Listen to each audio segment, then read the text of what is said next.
Diam-diam aku memandang wajahnya.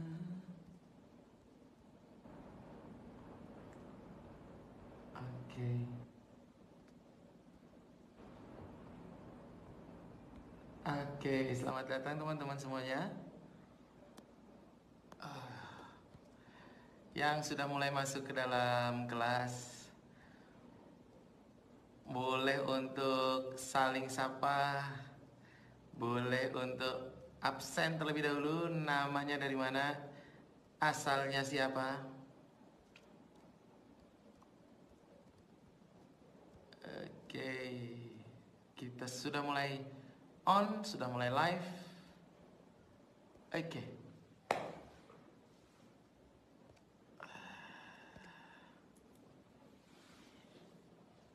Alhamdulillah, sudah mulai. Suara saya jelas teman-teman? Suara saya jelas teman-teman semuanya? Selamat datang Mas Ahmad Syahrudin. Mas Ahmad Syahrudin ini Ustadz Kabir ini dari Makassar, Masya Allah. Ya, masih ngajar bahasa Arab, Mas Ahmad Syahrudin. Pakai kitab Arabik, Lughatul Arabiyyah Baina Yadaik. Betul ya? Baina Yadaik. Pak Rosyad dari Bekasi, Pak Aulia Arni, waalaikumsalam. Pak Ahmad Fatoni, sudah saya add ya Pak Ahmad Fatoni sesuai dengan requestnya. Oke, Bu Halimah, Pak Adam Ibrahim, guru saya Coach Imam El Fahmi selalu mendoakan dalam setiap doa-doa saya. Ya, mudah-mudahan sehat selalu. Mbak Tiwi, Mbak Ati. Oke, kita mulai hari ini ya. Oh, sudah jam 8 ternyata. Oke, alhamdulillah. Oke, sudah siap semuanya ya. Request lagu boleh. Jangan, kalau saya nyanyi nanti saya tidak bisa berhenti. Oke. Oke, kita mulai. Terima kasih Kang Aye sudah meramaikan ruangan ini. Oke, kita mulai ya. Bismillahirrahmanirrahim. Assalamualaikum warahmatullahi wabarakatuh. Alhamdulillahirabbil alamin. Alladzi arsala rasulahu bil huda wa dinil haq liyudhhirahu ala dini kullihi wa kafa billahi syahida. Teman-teman semuanya yang dirahmati oleh Allah Subhanahu wa taala, mudah-mudahan hari ini, di malam hari ini kita semua mendapatkan nikmat, keberkahan, kita semua mendapatkan karunia dari Allah Subhanahu wa taala. Mudah-mudahan kalau ada yang sakit di antara kita, Allah berikan kesembuhan dengan segera. Mudah-mudahan kalau ada yang kekurangan di antara kita, Allah cukupkan kebutuhan-kebutuhan kita. Mudah-mudahan kalau ada yang sedang pusing karena kebutuhan sehari-hari, mudah-mudahan Allah cukupkan. Mudah-mudahan kalau ada yang sedang pusing karena harus mencicil, membayar hutang-hutang, mudah-mudahan Allah segera melunasi hutang-hutang kita semuanya. Oke, hari ini tema kita adalah Millionaire Mindset bagian yang kedua. Dan ini akan banyak sekali bagiannya. Saya akan mencicil satu persatu apa saja mindset, apa saja pikiran-pikiran yang terdapat pada pikiran orang sukses. Kita melanjutkan bahwa pada video sebelumnya, video di hari Sabtu, saya mengatakan bahwa 80% faktor yang mempengaruhi kesuksesan seseorang itu adalah namanya leadership. Lalu kemudian saya mendefinisikan bahwa ada banyak sekali definisi tentang leadership. Ada definisi tentang leadership dari si A, dari si B. Dan saya membuat definisi saya sendiri bahwa leadership adalah kemampuan kita untuk mengendalikan diri kita sendiri dan kemampuan untuk mempengaruhi orang lain. Oke, saya ulangi. Ada dua leadership itu definisinya. Mohon maaf saya tulis. Teman-teman, selamat belajar lagi untuk membaca tulisan terbalik. Memang ini sengaja membuat tulisan terbalik biar ada sesuatu yang berbeda gitu loh. Belajar sama coach MCS itu membacanya terbalik. Kalau teman-teman mau supaya bacanya tidak terbalik, pakai cermin, nontonnya pakai cermin. Ya kayak orang kalau mau lihat tuyul itu ya, dulu waktu kecil saya diajarkan kalau mau lihat tuyul itu dikasih cermin di lemari. Oke, leadership.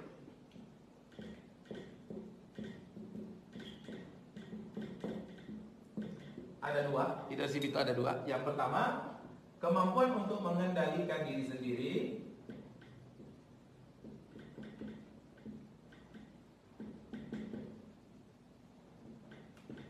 Dan kemampuan untuk mempengaruhi orang lain. Oke. Kemampuan untuk mempengaruhi orang lain dan kemampuan untuk mengendalikan diri sendiri.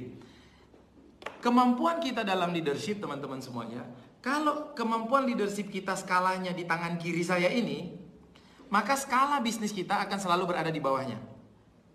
Skala bisnisnya. Apa dalilnya? Dalilnya adalah salah satunya Allah mengatakan bahwa la yukallifullahu nafsan illa wus'aha. Allah tidak membebani, Allah tidak memberikan kepada seseorang sesuatu melebihi dari kemampuannya, sesuatu melebihi dari kapasitasnya. Omset yang kita dapat hari ini, teman-teman, omset yang kita dapatkan hari ini, penghasilan yang kita dapatkan hari ini adalah refleksi sederhana dari kemampuan leadership kita dari berbisnis. Jadi kalau hari ini kita dapat 10 juta satu bulan, itu berarti skala leadership kita ya di kisaran 10 juta. Kalau kita hari ini dapat 100 juta satu bulan, ya berarti skala leadership kita dalam berbisnis itu ya sekitar 100 juta.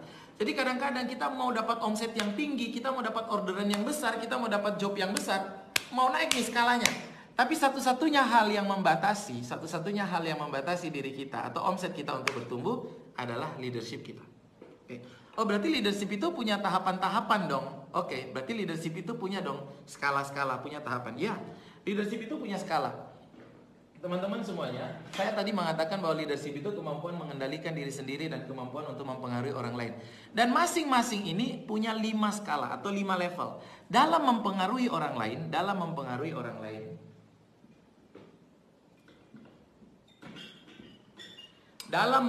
orang lain ada 5 level. 1, 2, 3, 4, 5. Dan semakin tinggi level kita dalam kemampuan leadership, semakin tinggi level kita, maka semakin kita punya kemampuan dalam mengelola sesuatu dan semakin memberikan hasil yang besar. Level 1, kemampuan level 1, leadership level 1, kita sebut kemampuan orang-orang yang punya posisi. Orang-orang yang menjadi pemimpin level 1, ini dari sisi mempengaruhi orang lain. Nanti saya akan membahas dari sisi mengendalikan diri sendiri. Itu ada level-levelnya. Nanti setelah itu saya akan membahas bagaimana cara supaya kita naik level. Semakin tinggi level kita, semakin kita mampu untuk mengendalikan diri kita, semakin mampu kita untuk mengendalikan bisnis kita, semakin mampu kita untuk mendapatkan hasil yang banyak. Oke, level 1 adalah para pemimpin yang kita sebut dengan orang-orang yang mereka menjadi pemimpin karena mereka punya posisi. Mereka bisa mempengaruhi orang lain karena kebetulan mereka punya posisi. Mereka bisa mempengaruhi orang lain karena mereka punya posisi. Jadi teman-teman pernah nggak misalnya dalam sebuah struktur organisasi, teman-teman punya pemimpin, teman-teman punya atasan yang mereka tidak punya kemampuan kapasitas memimpin, tapi kebetulan karena mungkin usianya mereka lebih dahulu masuk dalam organisasi, mungkin kebetulan mereka lebih senior sehingga mereka menjadi atasan teman-teman, tapi sesungguhnya mereka tidak punya kemampuan kepemimpinan. Mereka sering membingungkan bawahannya. Mereka tidak disiplin dengan agenda-agenda yang mereka buat. Mereka mengeksekusi dengan sangat begitu lemah. Jadi banyak hasil yang tidak bisa mereka dapatkan. Tapi kebetulan mereka pemimpin. Kebetulan mereka atasan. Jadi mereka bisa meminta kita untuk melakukan itu. Mereka bisa mempengaruhi orang lain untuk melakukan ini. Ya mereka bisa mempengaruhi orang lain. Tapi kenapa mereka bisa mempengaruhi orang lain? Karena kebetulan mereka punya posisi. Itu adalah level paling rendah. Teman-teman pernah nggak punya organisasi, dalam organisasi punya atasan, yang atasan ini kadang-kadang pelin-pelan, atasan ini kadang-kadang dia ditanya dia bingung, dia kadang-kadang menyampaikan A, dia terus berikutnya dia bilang B, lalu kalau ditanya dia nggak tahu apa yang harus dilakukan, tapi kebetulan dia adalah atasan. Kalau teman-teman ada dalam organisasi seperti ini, ya wassalam. Dan yang saya khawatirkan adalah Jangan-jangan kita sebagai business owner, sebagai pemimpin, kitalah yang ternyata paling bawah. Kita nggak tahu cara jualan, kita nggak tahu cara untuk mempengaruhi customer, kita nggak tahu untuk bagaimana, nggak tahu ini, nggak tahu itu. Kalaupun kita punya anak buahnya yang bingung hidup sama kita. Kalaupun kita punya anak buahnya bingung hidup sama kita. Kalau itu terjadi, maka teman-teman kita adalah level yang paling bawah. Dan ini susah untuk menghasilkan menghasilkan hasil yang banyak. Maka dia harus berusaha untuk bisa naik terlebih dahulu. Kalau dia bisa naik level kedua, namanya permission.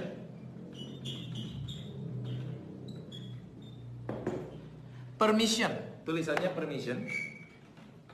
Mereka adalah pemimpin yang bisa menggerakkan orang lain, bisa mempengaruhi orang lain, karena punya kemampuan untuk mengambil hati orang lain.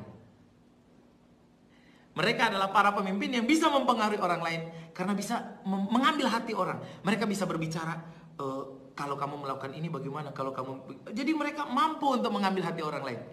Mereka bukan hanya sekedar atasan, tapi mereka bisa untuk mempengaruhi orang lain, karena bisa mempengaruhi orang lain karena bisa mengambil hati. Mereka punya kemampuan untuk mendekati orang lain. Mereka punya personal yang baik. Orang-orang pemimpin level 2 ini adalah orang-orang yang punya personal yang baik. Ya, mereka atasan dan mereka punya personal yang baik, sehingga orang mau ngikutin mereka. Orang mau untuk hadir dan masuk dalam barisan mereka. Tapi apakah itu cukup? Enggak, itu enggak cukup. Saya pengen mengajak kita semua teman-teman agar sampai ke level kelima. Dan bagaimana kita di level sini juga, bagaimana mengendalikan diri sendiri itu juga sampai ke level kelima. Jadi ada nggak teman-teman, pernah nggak ketemu dengan orang yang bisa mempengaruhi orang lain, pemimpin-pemimpin yang mampu mempengaruhi orang lain, tapi mereka level 1, kebetulan mereka atasan. Ya itu sial bagi teman-teman yang ada di bawah orang seperti itu. Atau pernah nggak ketemu dengan orang yang ya dia sebenarnya tidak bisa kerja, tapi dia mampu untuk persuasif, dia produktivitasnya tidak tinggi, tapi dia mampu untuk mengambil hati orang lain. Personalnya baik. Ada nggak? Kalau ada, ya lumayan itu. Lalu ada lagi orang yang level 3. Nah, ini produktivitinya tinggi. Orang yang punya produktivitas yang tinggi. Produktivitasnya tinggi. Para pemimpin yang punya produktivitas yang sangat tinggi. Jadi mereka orang-orang yang tahu apa yang harus dilakukan. Mereka adalah pemimpin yang tahu bagaimana cara melakukan. Mereka adalah orang yang tahu bagaimana step-step untuk melakukan sesuatu. Kalau kita ada dalam tim mereka bisa memberikan arahan yang jelas, mereka bisa memberikan panduan yang jelas. Nah, ini enak nih kalau sudah mulai level 3 pemimpin. Harapannya bukan hanya pemimpin kita, harapannya kitalah orang yang tahu langkah-langkahnya, kitalah orang yang tahu apa yang harus dilakukan. Ketika kita punya karyawannya bingung, ini apa yang harus dilakukan, kita tahu, kamu begini, mampu memberikan panduan, mampu memberikan perintah, mampu, semua jelas, berpikir secara teratur. Ini pemimpin yang produktivitasnya tinggi. Nah, ini level 3. Level 1 orang yang menjadi pemimpin karena kebetulan dia punya posisi. Level 2 orang yang menjadi pemimpin ya, dan dia punya kemampuan untuk persuasif, melakukan pendekatan personal, dan kemudian dia personalnya juga baik dan kita mau ikut sama dia karena dia baik. Tapi sebenarnya dia tidak produktif juga, dia tidak tahu apa yang harus dilakukan. Nah, dan yang ketiga nih, orang yang mampu untuk mengetahui apa yang harus dilakukan, bagaimana A sampai Z-nya itu dilakukan dengan baik, sehingga kita bisa mengikutinya dan enak gitu. Dan ada level keempat. Level keempat ini orang-orang yang punya namanya people develop. Level mempengaruhi orang lain, people develop. Ini adalah para pemimpin yang mereka fokus terhadap orang-orang yang ada di bawahnya. Ini adalah para pemimpin yang mereka fokus mengembangkan orang-orang yang ada di bawahnya. Sehingga semua orang yang ada di bawahnya yang tadinya merasa tidak kuat, bisa merasa kuat. Karena mereka fokus, pemimpin-pemimpin ini fokus mengembangkan potensi-potensi orang yang ada dalam timnya. Jadi mereka fokus, sehingga orang-orang yang ada di dalam timnya itu, yang tadinya masuk ke dalam timnya, lalu merasa tidak tahu caranya, menjadi tahu caranya. Yang merasa tidak mampu, menjadi mampu. Yang merasa tidak pede, pemimpinnya mampu untuk memberikan energi kepada mereka sehingga mereka pede. Yang tadinya merasa bingung, pemimpinnya bisa memberikan jalan sampai mereka tidak bingung. Pemimpinnya di level keempat adalah pemimpin yang mereka membuat panggung-panggung baru, lalu kemudian mereka menyuruh anak buahnya, menyuruh anggota timnya, bagian kalian yang naik sekarang, kalian yang naik, kalian yang melakukan. Giliran saya sudah, sekarang kalian yang melakukan. Nah, mereka ini orang-orang level keempat adalah para pemimpin yang menciptakan a new leader, pemimpin baru berikutnya, pemimpin baru berikutnya. Nah, jadi pemimpin yang luar biasa, yang semua orang yang ada di bawahnya, semua orang yang bersama dengan dirinya, semua orang yang mengikuti perjalanannya, semua orang yang menjadi anak buahnya, semua orang yang masuk ke dalam timnya, itu merasa besar hatinya, merasa semangat ya, karena dia punya kemampuan untuk mempengaruhi orang lain, membesarkan hatinya, membesarkan kemampuannya, membesarkan skillnya. Jadi anak buahnya enak deh. Intinya semakin ketinggi, semakin ke atas levelnya, itu semakin bagus pemimpinnya. Jadi kalau pemimpin level 4 berarti dia mampu mempengaruhi orang lain, dan dia mengembangkan kemampuan orang lain, mengembangkan potensi orang lain, dan dia juga punya produktivitas seperti level 3, dia juga punya kemampuan seperti level 2, dan dia seorang pemimpin. Itu level ke-4. Dan level ke-5 kita sebut pinnacle atau puncak. Puncak. Ciri-cirinya mereka adalah orang yang low profile, high productivity. Mereka adalah orang-orang yang mereka sangat fokus dan sangat punya kemampuan eksekusi yang sangat tinggi. Ini level 5. Level 5, eksekusi yang sangat tinggi. Saya kasih contoh teman-teman. Saya ketika mencari sosok orang level 5, siapa sih pemimpin level 5 yang mampu memberikan pengaruh kepada anak buahnya, mampu apapun yang dia pegang, apapun yang dia kelola itu pasti berhasil karena dia punya fokus yang sangat tinggi terhadap pekerjaannya dan dia mampu mengeksekusi dengan sangat baik. Saya mencari sosok itu, teman-teman semuanya. Saya mencari sosok itu. Kalau saya mencari sosok level 4, ya alhamdulillah kayaknya gambaran saya nih kayaknya saya ya bisalah level 4. Cie. Jadi level 4 tuh orang-orang yang people develop, mengembangkan orang. Itu pekerjaan saya setiap hari. Pagi sampai siang itu pekerjaan saya, mengembangkan reseller saya. Lalu pagi-pagi subuh sampai jam 10 itu pekerjaan saya mengembangkan santri-santri. Malam mengembangkan orang lain. Jadi dia tahu bagaimana caranya dan dia sendiri produktif, itu level 4. Dan level 5 adalah orang-orang yang benar-benar produktivitasnya tinggi, fokusnya sangat tinggi, hasilnya sangat tinggi, sangat low profile, orangnya sangat biasa. Nah, saya mencoba mencari sosok siapa sih, dan akhirnya saya menemukan teman-teman. Saya menemukan sosok itu pada sosok orang namanya Umar bin Khattab. Pada sosok orang namanya Umar bin Khattab. Teman-teman, Umar bin Khattab itu memimpin selama 10 tahun. Menjadi khalifah atau menjadi Amirul Mukminin itu selama 10 tahun. Tapi dalam masa 10 tahun itu, teman-teman, apa yang terjadi? Pertama, wilayah kekuasaan Islam di masa Umar bin Khattab memimpin itu menguasai sampai 2/3 dari bumi ini. 2/3. Banyak penaklukan dan ekspansi wilayah yang mampu dilakukan di wilayah ketika Umar itu memimpin, menjadi pemimpin. Menguasai Mesir, menguasai Palestina, menguasai Persia yang sekarang jadi Iran, Irak dan lain sebagainya itu. Itu semua dilakukan di masa Umar bin Khattab. Dari segi ekspansi scale up wilayah, jadi kalau kita bilang scale up, teman-teman, kalau dalam bisnis, kalau teman-teman dengar istilah scale up itu berarti ekspansi pada dua hal. Satu, ekspansi pada teritori, wilayahnya diperbanyak. Dan yang kedua, ekspansi pada kategori. Teritori, kategori. Jadi kalau kita bilang scale up, ya kategori itu bisa kategori bisnis, bisa kategori produk atau unit bisnis. Nah, artinya ekspansi itu meluas, bisa meluas, membesar, growth ya. Jadi ada, kalau dalam marketing itu ada istilahnya market growth, dan ada istilahnya market share. Market growth itu berarti pertumbuhannya ke atas, kedalaman. Kalau market share itu berarti meluas. Nah, ekspansi atau scale up itu kedua-duanya. Di zaman Umar, ekspansi dilakukan sampai Umar mengatakan, sudahlah kita nggak usah membesarkan lagi wilayah kita. Udah terlalu banyak wilayah kita, terlalu luas. Itu yang pertama. Dan Umar itu kalau dilihat, ya Allah, orangnya itu benar-benar bajunya itu ada 12 tambalan. Padahal dia menguasai 2/3 dari bumi ini. 12 tambalan. Orangnya low profile, dan ketika didatangi oleh orang-orang dari utusan dari Romawi, utusan dari negara-negara lain itu seringkali mereka mendapatkan Umar itu sedang duduk atau tidur di dekat masjid di bawah pohon beralaskan pelepah kurma. Orangnya sangat low profile tapi high productivity. Dan dia sangat mampu mempengaruhi orang lain. Ini kan mempengaruhi orang lain nih. Umar sangat mampu mempengaruhi orang lain. Saya kasih gambaran bagaimana dia mempengaruhi orang lain.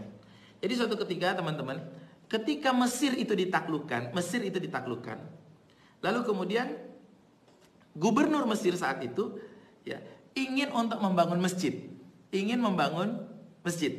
karena waktu itu jadi Mesir itu dikuasai oleh Romawi.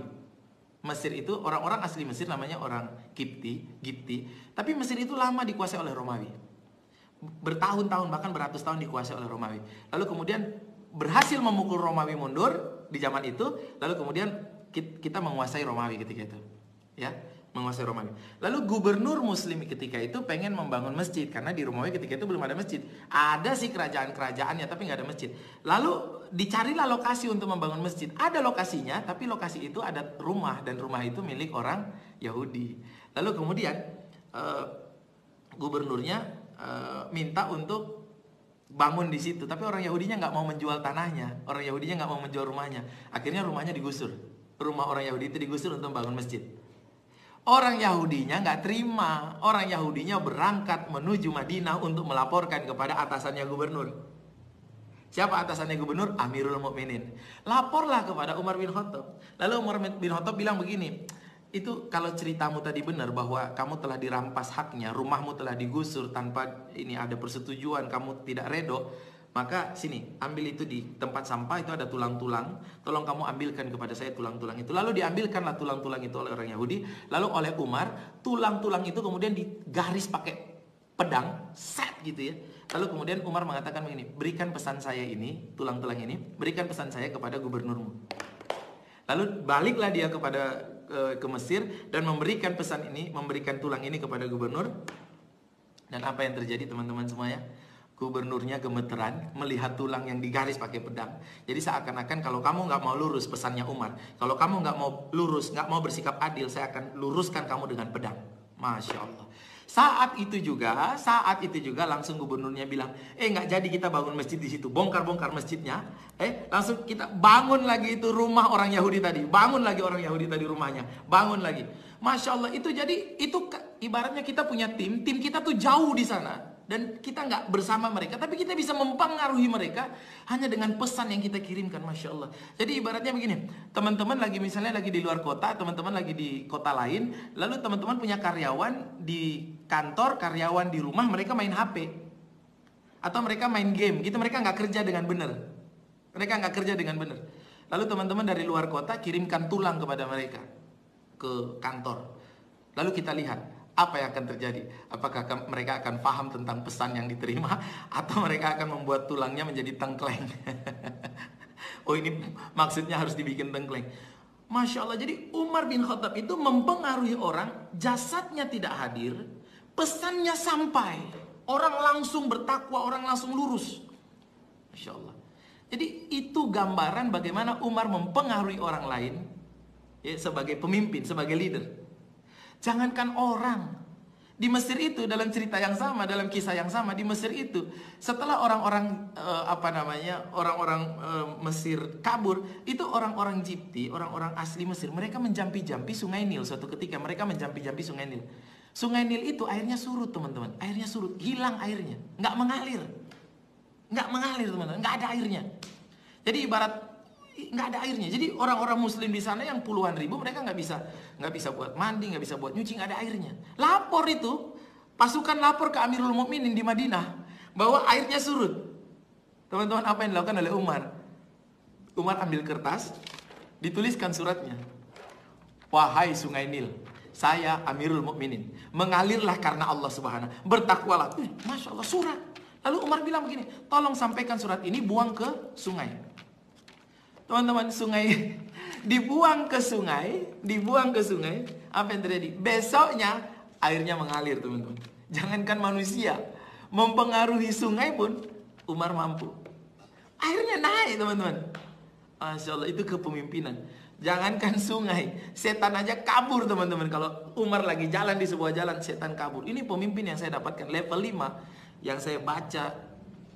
Masya Allah, itu Umar bin Khattab. Dan coba kita lihat bagaimana low profile-nya Umar.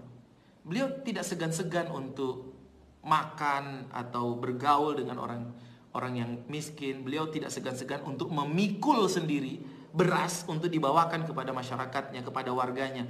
Beliau tidak segan-segan untuk membantu orang. Masya Allah, Umar luar biasa. Saya kasih contoh bagaimana low profile-nya Umar. Saya kasih contoh. Umar bin Khattab, teman-teman semuanya, low profile-nya kayak begini.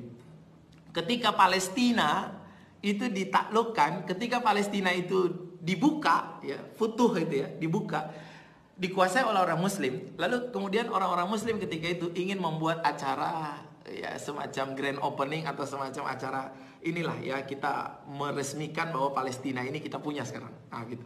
Lalu diundanglah Amirul Mukminin dari Madinah untuk datang agar bisa memberikan acara sambutan atau membuka acara begitu. Lalu datanglah Umar. Karena diundang maka dia datang. Datang berdua, dia Umar bin Khattab radhiyallahu an dengan khadimnya, dengan pembantunya satu.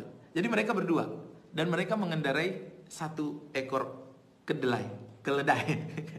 Satu ekor. Jadi mereka bawa satu kendaraan.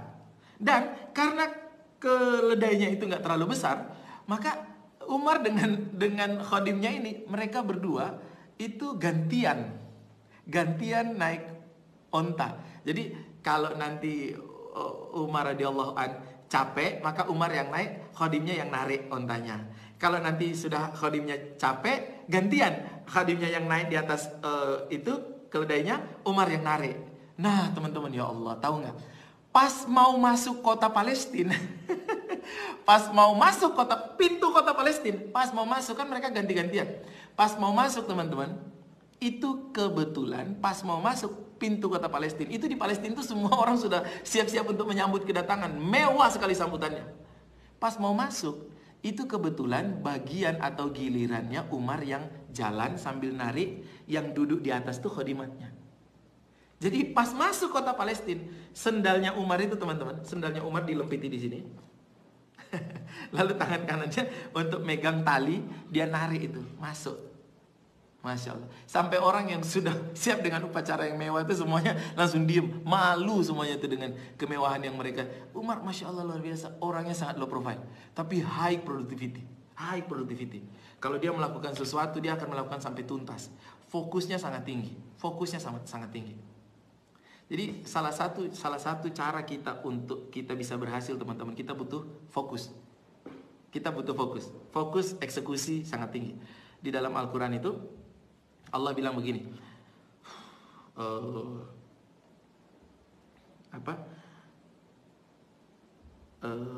jadikan sholat dan sabar sebagai penolong.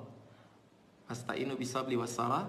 Jadi jadikan sholat itu sebagai penolong, sabar itu sebagai penolong.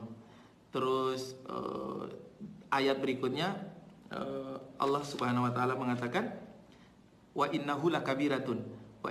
Tapi itu sungguh berat. Jadi sholat dan sabar itu sungguh berat. Jadi ketika kita punya ujian, wasta'inu bisabri wassalah, kita jadikan sholat dan sabar sebagai senjata untuk kita bisa menang. Tapi Allah bilang wa innahu lakabiratun. Tapi itu sangat berat. Sholat dan sabar itu dalam menghadapi ujian. Misalnya ujian kayak begini, ini sabar itu sangat berat. Sabar itu kita tetap fokus, tetap bekerja, tetap positive thinking, tetap berpikir besar, itu sangat berat. Wa innahu lakabiratun. Ayat berikutnya atau sambungannya adalah illa ala khasiun, kecuali bagi orang-orang yang khusyuk, kecuali bagi orang-orang yang fokus. Jadi fokus itu membuat kita bisa menyelesaikan masalah kita. Dan teman-teman semuanya, Umar ini luar biasa, Masya Allah. Ini tipe pemimpin level 5 nih. Tipe pemimpin level 5. Apapun yang dia kerjakan selalu berhasil. Nah teman-teman semuanya, agar bisa mendapatkan hasil yang luar biasa dalam bisnis, maka yang harus kita fokuskan, yang harus kita lakukan adalah kita perlu menaikkan kemampuan kita dalam mempengaruhi orang lain. Setiap hari kita tuh bertemu dengan orang lain, baik suami ketemu istri, baik bos ketemu anak buah, baik penjaga toko ketemu dengan pembeli, baik penjual ketemu dengan pembeli. Setiap hari kita ketemu dengan orang. Nah, ketika kita ketemu dengan orang, kalau kita mau sukses, pertanyaannya, apakah kita harus mempengaruhi orang atau kita yang harus dipengaruhi orang? Iya, tentu saja jawabannya adalah kita yang harus mempengaruhi orang. Semakin mampu kita mempengaruhi orang, semakin tinggi kesuksesan kita. Semakin kita nggak bisa mempengaruhi orang, semakin kita nggak bisa sukses. Saya kasih contoh. Banyak orang yang tidak sukses ketika dia punya toko, ketika dia punya kantor. Misalnya dia punya karyawan.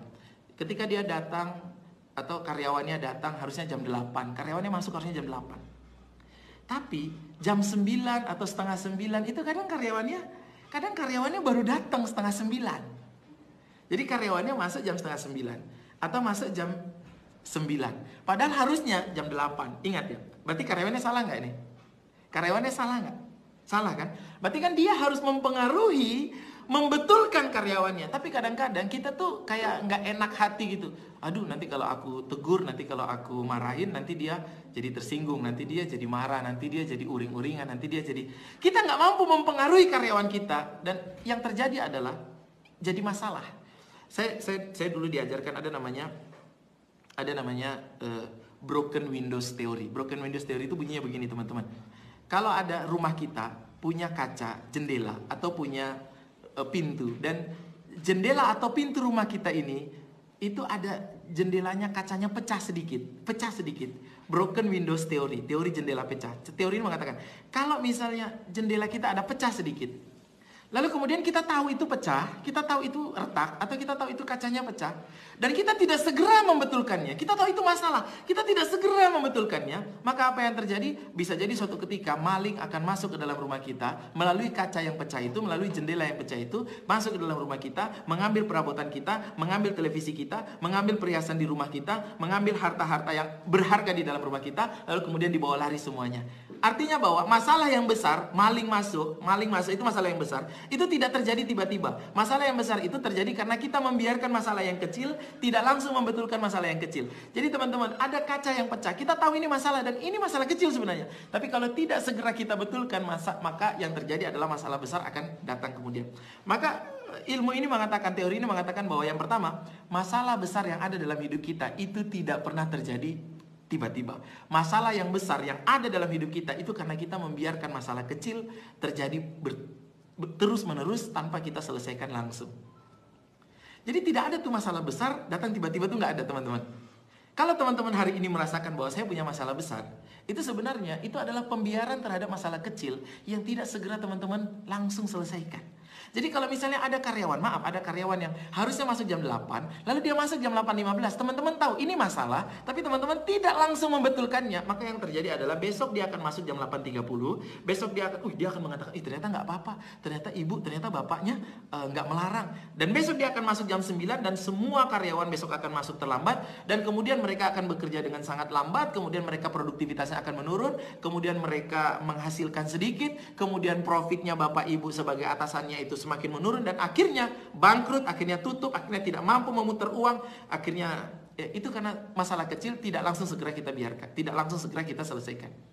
Jadi teman-teman semuanya, kalau kita tidak mau untuk punya masalah besar, maka kita harus menginventarisir masalah kecil apa yang hari ini menjadi duri dalam daging yang harus segera kita selesaikan, yang tidak boleh kita biarkan karena ini punya potensi untuk menjadi masalah besar. Jadi masalah itu, teman-teman, masalah itu kalau kita biarkan, walaupun dia kecil, kalau kita biarkan tidak langsung kita selesaikan, kita tunda untuk menyelesaikannya, maka dia akan ketemu dengan masalah yang lain yang kita juga sudah tunda kemarin sebelumnya. Lalu kemudian mereka akan bertemu, lalu kemudian mereka akan jatuh cinta, mereka akan punya banyak anak, lalu kemudian mereka balik lagi ke kita dalam jumlah yang sangat besar. Masalah itu tidak pernah hilang sebelum kita mengambil keputusan. Masalah itu tidak pernah pergi sebelum kita mengambil keputusan. Jadi setiap masalah kita harus mengambil keputusan. Setiap masalah harus kita putuskan, meskipun dia masih kecil, selesaikan sebelum dia berkembang menjadi besar. Jadi kalau ada orang merasa bahwa dia punya masalah hari ini, lalu kemudian karena dia tidak mau menyelesaikan, dia melarikan diri, dia mengerjakan hal yang lain, teman-teman kemanapun itu akan tetap ketemu dengan masalah yang sama. Sebelum teman-teman menyelesaikan dengan mengambil keputusan. Keputusan adalah alat untuk menyelesaikan masalah. Nah, teman-teman semuanya, jadi kalau misalnya kita punya masalah dalam hal memimpin atau mempengaruhi orang lain, mempengaruhi karyawan, mempengaruhi anak, mempengaruhi pembeli, maka kita nggak bisa berhasil. Orang-orang yang berhasil adalah orang-orang yang punya kemampuan leadership, bisa mempengaruhi orang lain. Bahkan energinya saja, orang kalau mau melakukan salah, orang mau melakukan hal yang keliru, itu energinya saja udah membuat orang tidak berani, orang malu untuk melakukan kesalahan. Teman-teman pernah nggak ketemu dengan orang yang kalau kita ketemu dengan dia, itu energinya itu terpancar sampai-sampai kita misalnya mau melakukan dosa aja kita malu kalau dia tahu. Sampai-sampai kalau kita mau melakukan kesalahan saja itu dia malu, orang malu kalau dia. Jadi ketika kita masuk ke dalam kantor, ketika kita masuk ke dalam ruangan kerja, itu aura kita saja sudah membuat orang langsung yang langsung semua kerja dengan benar. Langsung ngambil barang. Itu yang harus kita pelajari, teman-teman. Ya. Jadi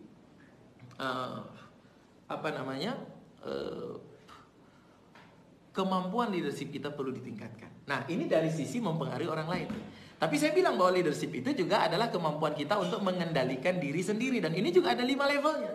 Ini juga ada 5 levelnya. Teman-teman. 1, 2, 3, 4. Juga ada 5 levelnya.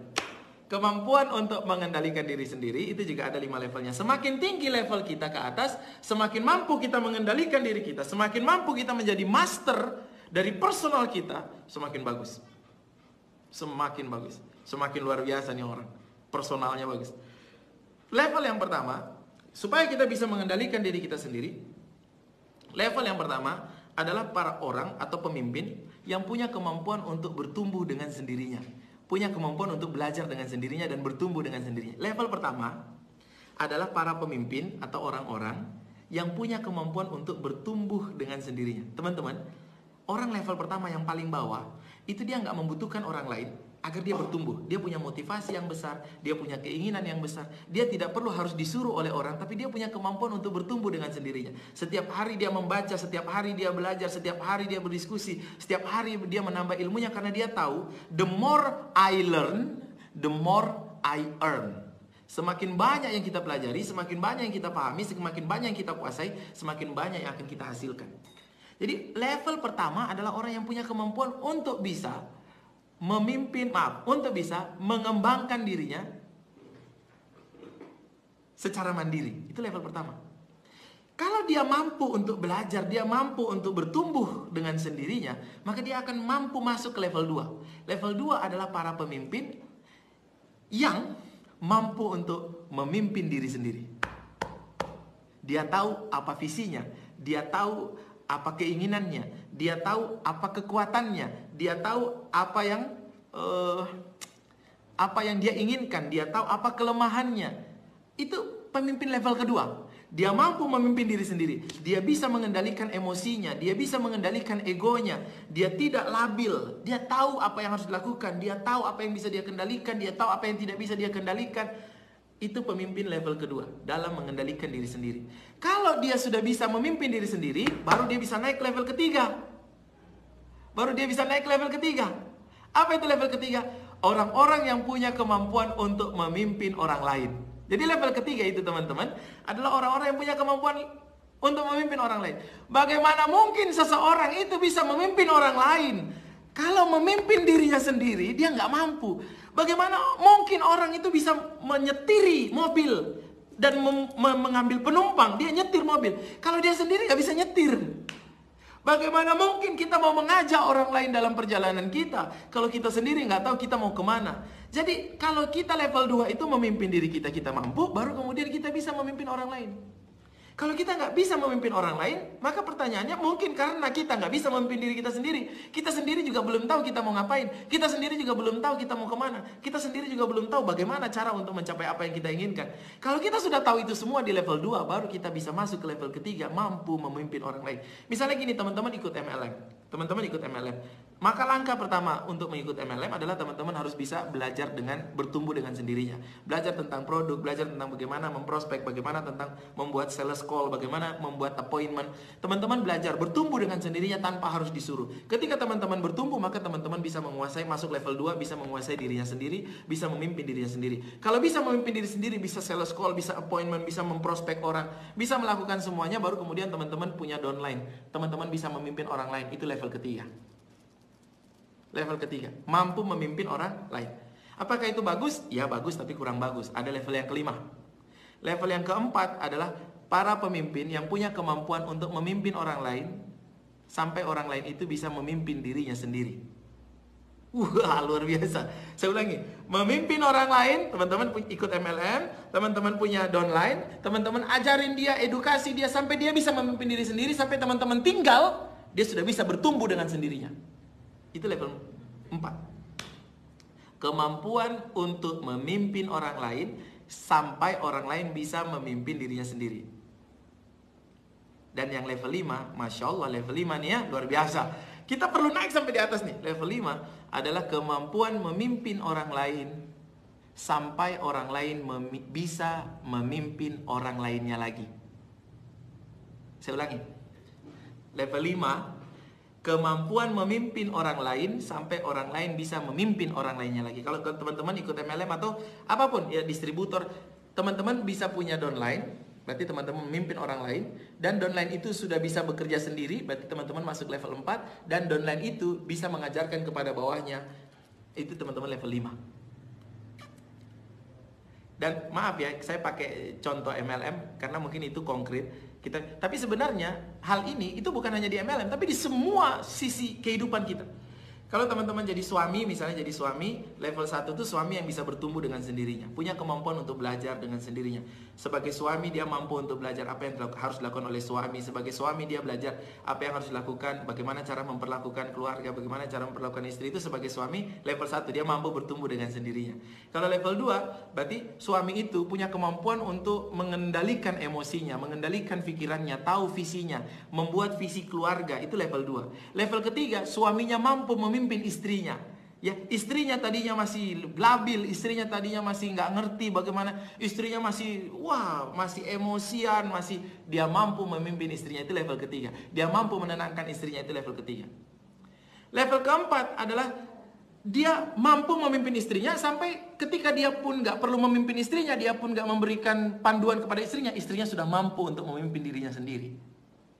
Jadi dia mampu merubah istrinya dari istrinya anak-anak sampai kemudian masih kekanak-kanakan, masih egois, masih emosi, masih labil, sampai level 4 istrinya bisa memimpin dirinya sendiri. Nah, level 5 yang menarik. Sebagai suami, dia bisa membuat dia memimpin istrinya sampai kemudian istrinya bisa memimpin istri yang lain. Bisa memimpin anak-anaknya. Salah saya ngomongnya. Jadi istrinya bisa memimpin anak-anaknya dengan baik. Masya Allah. Jadi seorang suami bisa merubah istrinya sampai kemudian istrinya bisa memimpin anak-anaknya dengan baik, dan anak-anaknya kemudian menjadi orang yang luar biasa. Itu luar biasa banget. Masya Allah. Jadi ada suami yang mungkin tidak bisa memimpin istrinya. Bisa jadi. Berarti dia level 3 belum selesai. Iya kan? Jadi kalau dia sudah level 5, Masya Allah, dia bisa membuat anak-anaknya jadi soleh, anak-anaknya jadi luar biasa. Karena dididik oleh madrasatul ula, dididik oleh seorang ibu yang luar biasa. Dan ibu ini ditempa oleh seorang suami yang luar biasa. Suami yang leadershipnya level 5. Wah, luar biasa teman-teman. Ya. Jadi ini level-level dalam leadership. Jadi kita perlu naik, dan semakin tinggi leadership kemampuan seseorang itu semakin Masya Allah, apapun yang dia kelola dia akan berhasil.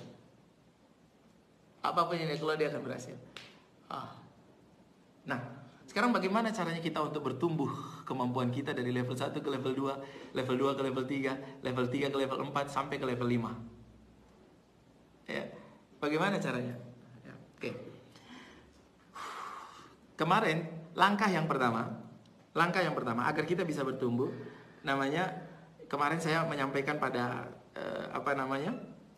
video sebelumnya, bahwa salah satu cara adalah kita kemarin melakukan hukum intensional, ya, hukum intensional. Hukum intensional itu mengatakan bahwa pertumbuhan kita dari level 1 ke level 2 itu tidak terjadi secara tiba-tiba. Mudah-mudahan teman-teman yang nonton video kemarin ingat, Ingat ya, pertumbuhan kita dari level 1 ke level 2 ke level 3 sampai level 5 itu tidak terjadi secara tiba-tiba. Maka di hukum yang pertama kemarin, di materi yang kemarin saya mengatakan bahwa pertumbuhan itu harus disengaja. Kita naik dari level 1 ke level 2 ke level 3 ke level 4 sampai ke level 5 itu harus disengaja.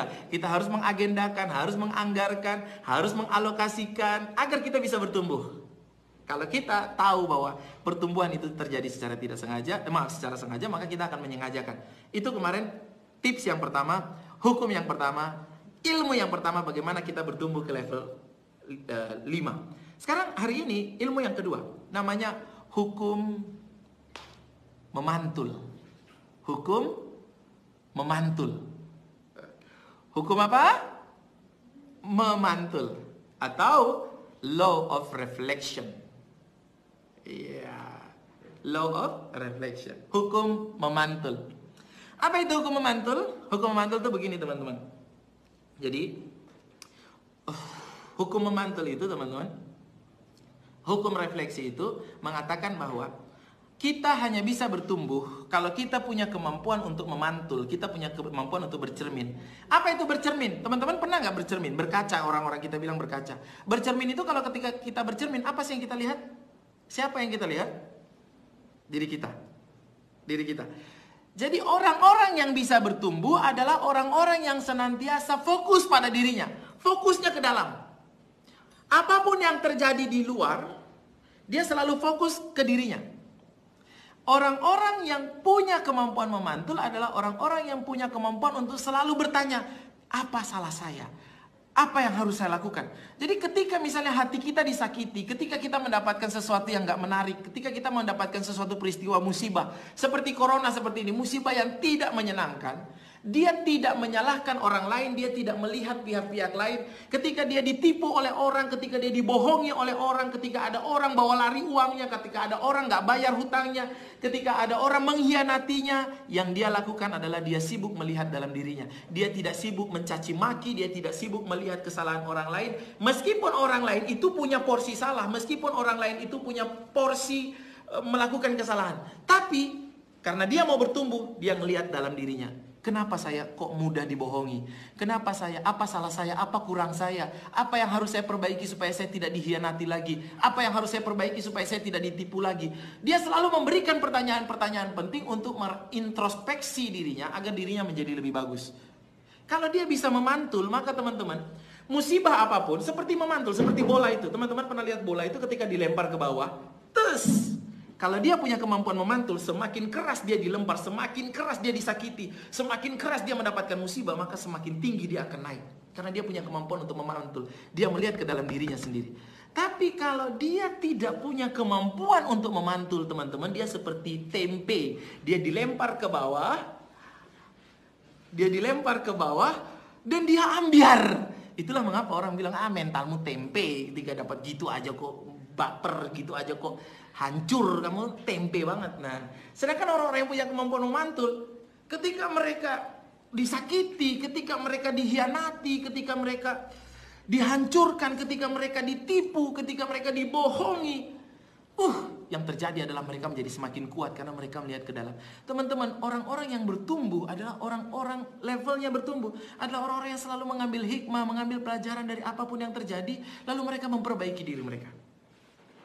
Dan teman-teman, kalau teman-teman pengen supaya menjadi levelnya naik, teman-teman harus siap untuk senantiasa dibanting, teman-teman senantiasa dihancurkan, didapat musibah. Dan tidak ada masalah dengan musibah, tidak ada masalah dengan peristiwa yang menyakitkan. Selama teman-teman belajar, teman-teman tidak pernah kalah. Selama teman-teman mengambil pelajaran, teman-teman tidak pernah gagal. Karena hidup belum berakhir. Kita bisa mencoba lagi, kita bisa mengulang. Kita bisa mengulang. Tapi kalau teman-teman gak belajar, teman-teman gagal 2 kali. Sudah gagal ditipu, sudah gagal dibohongi, gagal juga dalam mengambil pelajaran. Dan gagal mengambil pelajaran itu adalah kegagalan yang sejati, kegagalan yang tidak bisa dibayar. Itu yang lebih gagal lagi yang itu. Kalau kita gagal dalam sesuatu itu hal biasa, tapi kalau kita gagal dalam memperbaiki diri kita, gagal itu biasa. Kita nggak mungkin berhasil terus. Kita nggak mungkin berhasil terus, teman-teman. Tidak masalah kita gagal. Yang jadi masalah adalah kita punya kemampuan untuk bangkit dengan segera. Punya kemampuan itu atau tidak. Nah, ini yang disebut dengan law of memantul. Law of memantul, kemampuan untuk memantul. Maka mulai hari ini berjanjilah kepada diri kita masing-masing, teman-teman. Jangan pernah lagi mencari kambing hitam. Maka hari ini berjanjilah kepada diri kita, teman-teman. Apapun yang terjadi, sayalah yang bertanggung jawab. Walaupun orang itu jahat, walaupun orang itu membohongi saya, ya memang mereka bohong, memang mereka jahat. Tapi kenapa kok saya bodoh banget? Tapi kok kenapa saya mau? Tapi kenapa saya mempercayakan? Ya kan saya juga bodoh. Kita juga punya porsi salah, teman-teman. Kalau kita sibuk mencari kambing hitam, kita nggak dapat kambing gulingnya, teman-teman. Jadi harus kita coba mencari kambing guling, kan lebih enak daripada kambing hitam. Ya. Maka kemampuan untuk melihat ke dalam. Ingat, reflection itu artinya memantul. Itu adalah kemampuan yang membuat kita bertumbuh. Sakit hati yang kita rasakan, teman-teman, selalu diingat. Maafkan, tapi jangan dilupakan. Maafkan, tapi jangan dilupakan. Kenapa jangan dilupakan? Agar itu menjadi pelajaran bagi kita, supaya kita bisa bertumbuh. Supaya kita bisa bertumbuh. Jadi, teman-teman semuanya, pertanyaan-pertanyaan yang harus kita tanyakan kepada diri kita adalah, apa yang salah? Ketika terjadi hal-hal yang tidak mengenakan, apa yang salah? Kenapa salah? Kok saya bisa salah seperti ini? Ya. Apa yang harus saya lakukan berikutnya? Apa yang harus saya benahi? Apa yang harus saya perbaiki? Lalu kemudian kita menjadikan itu menjadi pertanyaan yang mencoba untuk kita gugah hidup kita gugah lagi kesadaran kita. Oh iya, ternyata memang saya salah karena saya terlalu mudah percaya. Saya salah karena saya melewatkan prosedur-prosedur legal dalam bekerja sama. Saya salah karena saya menyerahkan begitu saja tanpa ada jaminan. Saya salah karena saya tidak mengikuti prosedur-prosedur yang seharusnya saya. Itu kemudian menjadi pelajaran dan kita perbaiki, dan berikutnya kita tidak lagi bermasalah dengan itu. Maka orang-orang sukses mengatakan, segeralah lakukan kesalahan dan segera pelajari, segera benahi, dan segera berlari menuju kesalahan berikutnya, tapi jangan kesalahan yang sama.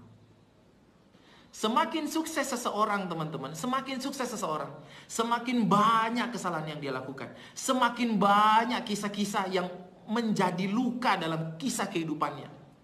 Teman-teman, melakukan kesalahan itu jauh lebih bagus daripada tidak melakukan apa-apa.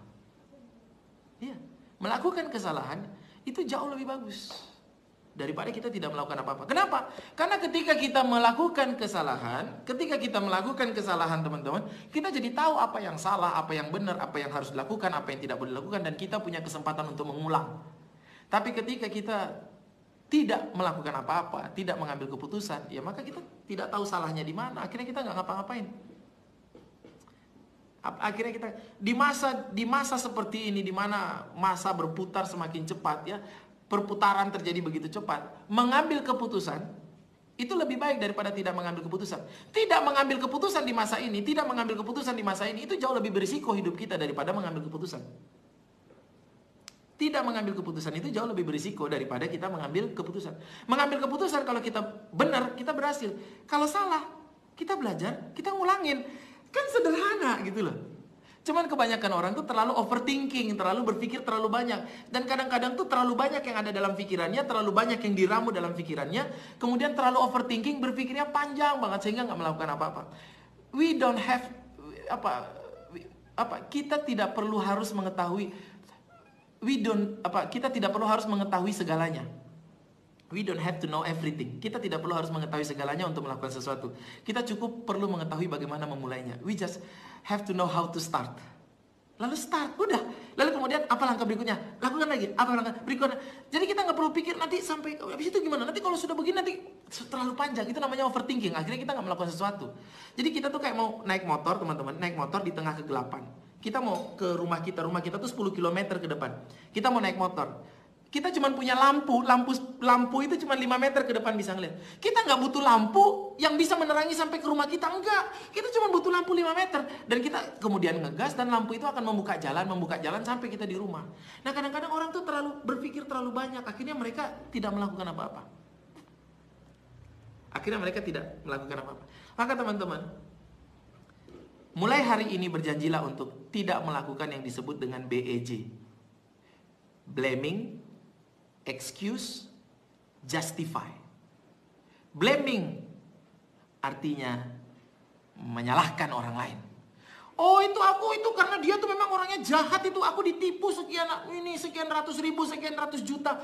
Dia itu orangnya jahat. Terus setiap hari kita blaming, terus blaming. Oh itu karena kamu, itu karena kamu. Seorang istri yang selalu menyalahkan, oh suaminya tidak bisa begini. Seorang suami yang selalu menyalahkan, mereka nggak akan bisa bertumbuh. Maka berhentilah untuk blaming. Walaupun orang lain punya porsi kesalahan, tapi berhentilah menghabiskan energi dan waktu kita untuk mencari kesalahan orang lain. Kita alihkan energi dan potensi kita untuk memperbaiki diri kita. Itu jauh lebih bagus. Berhentilah blaming. Yang kedua, justify, beralasan. Atau menilai orang lain. Maaf, justify itu menilai orang lain. Tugas kita bukan untuk menilai orang lain. Tugas kita bukan untuk menilai orang lain. Teman-teman, kita ini bukan hakim. Kita nggak boleh menilai orang lain. Isi itu tuh nggak perlu. Gara-gara dia tuh nggak perlu. Dan yang terakhir, excuse. BEJ. Blaming, excuse, justify. Yang di tengah, itu artinya alasan. Excuse. Aku nggak bisa sukses karena aku tuh nggak punya ini. Aku nggak punya modal. Aku nggak bisa sukses. Berhentilah beralasan. Ingat ya, saya pernah mengatakan, saya tidak pernah berdebat dengan orang gagal yang beralasan.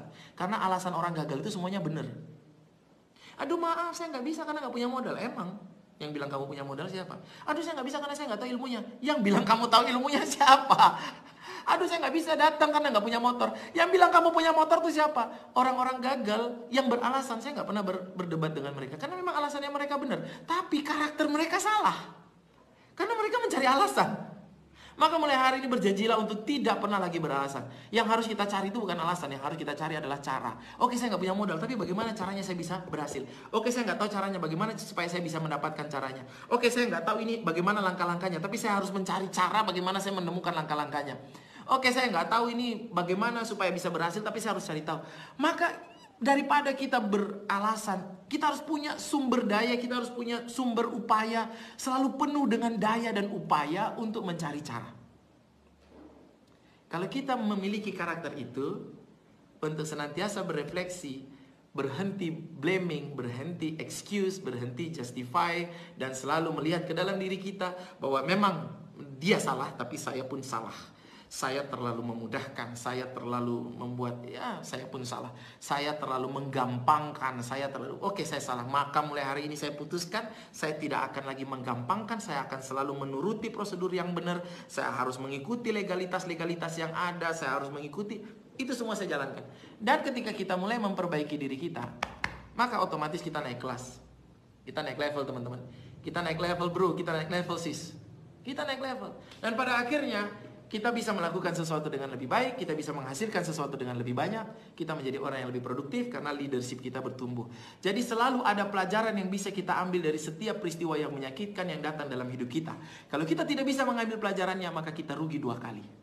Oke, maka hukum yang kedua yang mengatakan bahwa kita bisa bertumbuh di level-level ini namanya law of reflection, hukum memantul. Selama teman-teman bisa memantul, maka jangan khawatir dengan apa musibahnya. Selama teman-teman bisa memantul, jangan khawatir dengan apa rasa sakit yang datang pada diri kita. Yang harus kita khawatirkan adalah apakah kita punya kemampuan untuk bangkit setelah ini. Tidak peduli berapa banyak kita dihantam oleh masalah. Tidak peduli berapa banyak kita ditonjok oleh masalah sampai kita jatuh. Tidak peduli itu semuanya. Yang harus kita fokuskan, yang harus kita pedulikan adalah seberapapun saya jatuh, seberapa kali pun saya jatuh, saya akan bangkit lebih banyak daripada saya jatuh. Saya akan bangun lagi, saya akan merefleksi lagi, saya akan bikin lagi sesuatu yang lebih bagus. Kita jatuh tidak apa-apa, tapi jangan jatuh di tempat yang sama. Ingat, jatuh di tempat yang berbeda tidak apa-apa. Semakin cepat kita jatuh di tempat yang berbeda, semakin cepat kita untuk bertumbuh dan kita berhasil. Kebanyakan orang tidak berhasil karena dia tidak mau ditipu. Kebanyakan orang tidak berhasil karena dia tidak mau jatuh, dia tidak mau gagal. Akhirnya dia tidak mau melakukan apa-apa. Tidak ada masalah dengan kegagalan. Tidak ada masalah. Semua orang-orang sukses dalam kehidupan mereka, mereka punya banyak cerita-cerita dan mereka menyimpan banyak luka dalam kehidupan mereka. Jadi kalau teman-teman ngundang orang sukses untuk cerita motivasi, mungkin mereka bisa cerita dalam waktu 3-4 jam.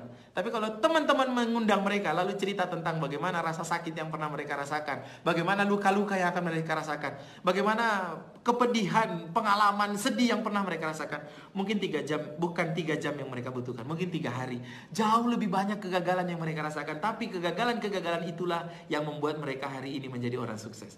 Kalau Anda tidak siap dengan kegagalan, kalau kita tidak siap dengan kegagalan, kita tidak pernah siap untuk sukses. Kalau kita tidak pernah siap untuk jatuh, kita tidak pernah siap untuk sukses. Kalau kita tidak siap untuk ditolak, kita tidak pernah siap untuk sukses. Maka teman-teman tidak masalah dengan kegagalan. Kita hadapi itu semuanya. Kita bertumbuh dengan berefleksi, apa salah saya, apa yang harus saya perbaiki, apa yang harus saya lakukan. Maka ketika kita punya kemampuan itu teman-teman, masa decline kita, masa jatuh kita nggak akan lama. Kita langsung jatuh sebentar, naik lagi, lebih tinggi daripada keadaan kita sebelumnya. Dan saya mendoakan teman-teman yang menyimak hari ini, mudah-mudahan teman-teman bisa memahami materi kita pada malam hari ini. Bagi teman-teman yang baru saja masuk ke dalam ruangan, boleh memutar ulang lagi. Boleh memutar ulang lagi. Dan teman-teman semuanya, bagi teman-teman yang merasa bahwa video ini baik untuk kita, video ini bermanfaat untuk kita dan bermanfaat bagi banyak orang, setelah ini teman-teman jangan lupa untuk di-share. Share, like, and subscribe. Subscribe. Ya teman-teman. Jadi kita sebar ilmu ini, mudah-mudahan semakin banyak orang yang bisa menyimak. Dan saya ingin kita semua lebih kuat teman-teman. Gagal itu biasa. Gagal itu biasa. Yang gak boleh itu adalah menyerah. Lawannya sukses itu bukan gagal. Terakhir sebelum saya tutup, lawannya sukses itu bukan gagal. Teman-teman, lawannya sukses itu bukan gagal. Lawannya sukses itu adalah menyerah. Selama kita tidak menyerah, maka kita punya kesempatan untuk sukses. Tapi kalau kita sudah menyerah, selesai. Gagal itu biasa. Kalau kita nggak menyerah, kita akan menjadi orang yang sukses. Dan saya berharap mudah-mudahan kita semua bisa menjadi orang yang sukses. Sampai ketemu lagi pada hari besok insya Allah. Semangat semuanya. Assalamualaikum warahmatullahi wabarakatuh.